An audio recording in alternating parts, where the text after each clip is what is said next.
yaakaar naa ne professeur Thierno Ka exemple la ci woon ku xool parcours am fi mu jógee fi mu jaar commencé jàng alxuraan jàng diine jóge fi ba dem Sorbonne man dem ba nekk professeur d'université kon da nga xam ne yitte rek moo am solo waaye da nga xam ne suñu borom joxoon na ko yitte yu am solo yu rëy lool. Sëriñ Tuubaa radiyallaahu anhu nee nañ bi mu sos yoonu murit daf koo taxawal ci rabbi asxaabaka bil himmati ñii nga xam ne ñi ngi ànd ak yow na nga leen yar ci himma ju kawe waaye yaakaar naa ne professeur Thierno Ka exemple la woon ci himma. man article am li ma ci njëkkoon a gis ñu ko bindoon ay suñu maam ci ak ci rek su ma juumee ñu ko bindoon ay année 85-86 tey bokk na ci lu ñuy def recherche ci wàllu woowu te lépp bindoon année 85-86 te la ñuy doon mooy marji asasi boo xam ne bari na ñu bëgg a xam dara ci wàllu googu ci moom la ñuy del kon wax dëgg yàlla li mu waroon a def na ko arab yi nag dañoo wax ne tilka athaaruna tadullu alayna mu ne fanzuru ila al athaari baadana mu ne lii ngeen di gis te tey yaakaar naa ay athaaru professeur Thierno Ka sur tous les domaines boo demee ci wàllu éducation nekkatul lu ñuy nattable parce que koo xam ne depuis ñaata at mu jiite comité bi nga xam ne lépp lu jëm ci wàllu enseignement arabo-islamique ci Sénégal moo ko jiite pendant lu ëpp ñaar fukki at kon yaakaar naa ne kooku ay athaaram ci wàllu tarbiya taalim ci Sénégal nekkatul lu ñuy wone sur le plan social li mu def ci wàllu tabax jàkka tabax ay teen dimbale ko ci ay nit loolu également yaakaar naa ne ay athaaram nekkatul loo xam ne dañ koy jeex waaye partout au Sénégal foofu dem da nga gis loo xam ne moom la professeur Thierno Ka def kon wax dëgg yàlla du ñu def lu dul dal ñu ko ñaanal yàlla lii nag dafa am solo parce que nit ki mu fi jógee amuñu lu dul ay seede yoo xam ne dañ koy def ci moom te gëm nañ ne malaayika yi seede yi nga xam ne ñi ngi koy seedeel ñi ngi koy bind te gëm nañ ni tamit dana àgg ci moom kon moo tax lii di lu am solo lool ma wax na nag yàlla seede ne sunu yéene ji ñu amoon ëpp na lii fuuf nag nii ba tey di wolof si di wax bu yoon jeexul waaxu suñu di jeex ñi ngi xalaat am nañ lébu insha allahu te dinaa ci waxtaan ak le docteur Jim Dramé pourquoi pas ñu mën a xalaat organiser ko un colloque international boo xam ne war nañ koo mën a def sur la vie et l'œuvre du professeur Thierno Ka parce que liñ fi bàyyi yaakaar naa ne toll na noo xam ne wax dëgg yàlla mondialement war nañ koo mën a xam te effectivement même compte tenu de ces relations au niveau international yaakaar naa ne loolu également c'est un projet boo xam ne war nañ ci mën a taxaw insha allah pour def ko ngeen xam ne lii daal gëm naa nekkul asakay yéene gi nga xam ne am nañ ko li ko waral nag daf suñ devoir la ci ñun ñu def ko lii defuñu ko pour dara mais devoir la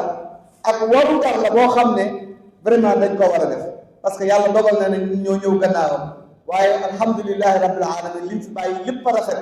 lépp a jaar kon le minimum bu ñu def mooy wax dëgg yàlla war koo mën a organiser lii kon bëgguma guddal encore une fois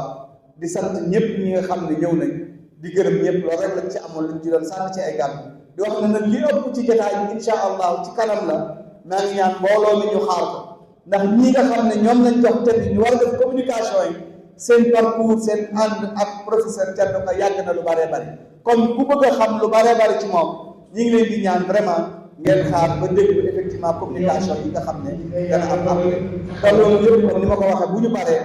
dañ koy génnee def ko lire li arab yi waxoon ne man ardafa aliman faqad ahyaahu effectivement tey ci loolu rek lañ bëgg ci lañ dem kon ñi ngi sant ñëpp di gërëm ñëpp wasalaamaaleykum wa rahmatullahi taala wa barakaatu. laata ñu may joxoñ man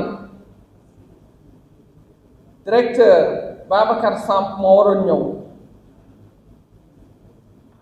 yàlla dogal si autoroute à péage bi camion daanu ko embouteillage ba tax mënul yegg si teew si dañ na wax ni comme yow doyen de l'inspection générale yaa ngi fi waxal ci turu ministre de l'éducation nationale ma yéemu nag suñu borom ndax professeur Thierno Ka inspecteur général Thierno Ka ndax inspecteur général la woon dama ñëw fekk ka ak doyen honoraire mi wax ci cadre inspection générale man su ma leen xoolee dama naan ay seex lañu ndax seen diggante ni mu meloon ma ñëw di leen xool ba mujj gi man sama bopp ma toog ci fi doyen toogoon ma gis nit ku ma yéem ma ci woyefam yéem ma ci engagement ba bi ma koy mujj gis tànk yi mu doon seqi pour enseignement arabo-islamique la bu mu feebar la ci yamale woon ak mu wér dafa daan ñëw ba jam ñaajo dem ba 5e 6e étage mu jaral ka mu yendu fa ndax budget institut islamique mu jaral ka mu yendu fa ndax gëm ni dayo bi ñu waroon jox enseignement arabo-islamique des na lu bare moo tax man ma fonkoon te heure bu ñëwee su ma nee doyen ma ni ko déet waxal sa surga ndax tànk yaa ngi si suñuy locaux sa tànk sama tànk walla sax soo mënul dem yónni ma doxal li la moo tax nag bi tey jataay yu mel nii ñun dafa am ñu ñuy faral di yabal waaye ma ne nañu nangu dogalu suñu boroom gëm ni yàlla rek a mën ma sant ko lool ndax ku ma fonkoon lool sopp lool lañuy seedeel tey waaye comme ndaw laa loolu sama xol moo doon wax faw ma jottali leen kaddu ministre Moustapha Mamba Guirassy. Monsieur le délégué, donc à vous sa famille ñi ngi leen di wax yàlla bu puso bi réer te gëm ñu puso bi du réer. À travers vous, nous honorons non seulement la mémoire de cet homme d'envergure exceptionnelle, mais également celle d'un père, d'un parent, d'un guide, d'un éducateur, d'un homme pétri de valeurs, qui incarnait les valeurs. Les grandes figures appartiennent à la nation, entrent dans l'histoire, mais elles demeurent aussi enracinées dans des familles qui ont porté leur cheminement. Moo tax soxna yi jarul il a fallu de grandes dames derrière pour que ce grand homme puisse pleinement accomplir sa mission. Ndax nag nous ne sommes que des chargés de mission. Merci pour votre sacrifice et puisse Dieu nous aider à préserver sa mémoire. Jim Dramé Lamine bi taxoon lool ci sa tur ak ñeneen ñu tudd fii. Monsieur le Président du Conseil d'administration de l'Institut islamique de Dakar, Monsieur le Directeur général de l'Institut islamique de Dakar, Monsieur le Directeur du Bureau WAMI au Sénégal, Monsieur le Président de l'ONG La Voie de la Charité, Mesdames et Messieurs les membres de la famille du professeur Thierno Ka, Mesdames et Messieurs les amis et anciens collaborateurs du professeur, Mesdames et Messieurs les enseignants, chercheurs, universitaires et personnes de culture, Mesdames et Messieurs les communautés représentant des communicateurs Mesdames et Messieurs, distingués invités, chers participants ku nekk maa ngi koy nuyu di ko jox wàccuwaayam di waxati asalaamu aleykum wa rahmatullah. xol sedd na xol sedd na xol sedd na ndax tey jii li ñu fi daje damay wax ci wolof wax ci tubaab ndax jataay bi may nañu loolu ndax fi ñu toll ci Sénégal ak li ñuy wax ni moom lañu bëgg may nañu loolu. ki ñu fi dajale tey c'est un serviteur de l'État, un éducateur éminent, une figure multidimensionnelle, un citoyen du monde qui a marqué l'enseignement arabo-islamique dans notre pays. En organisant cette journée scientifique et cette cérémonie d'hommage,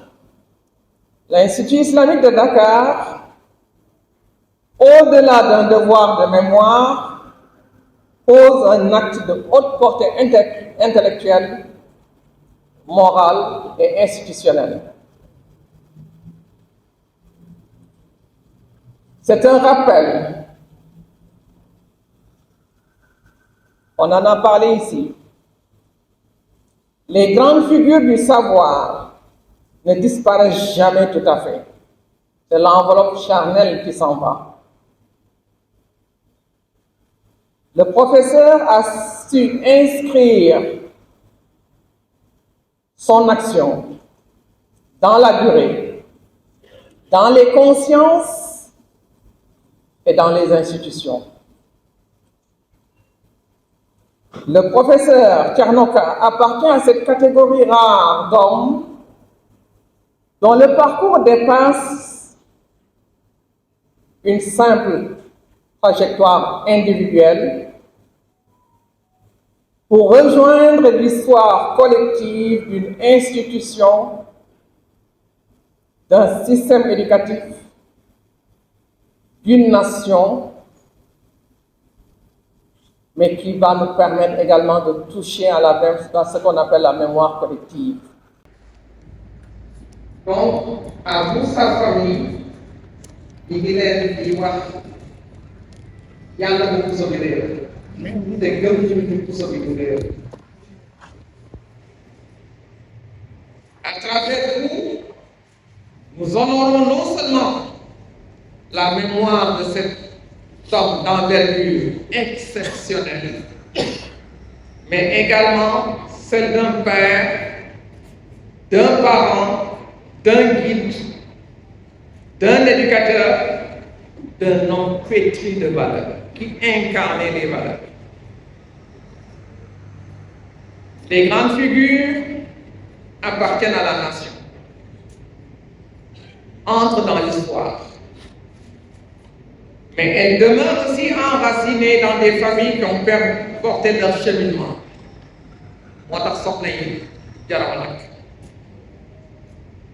Il a fallu de grandes dames derrière pour que ce grand homme puisse pleinement accomplir sa mission. Nous ne sommes que des chargés de mission. Merci pour votre sacrifice et puisse Dieu nous aider à préserver sa mémoire.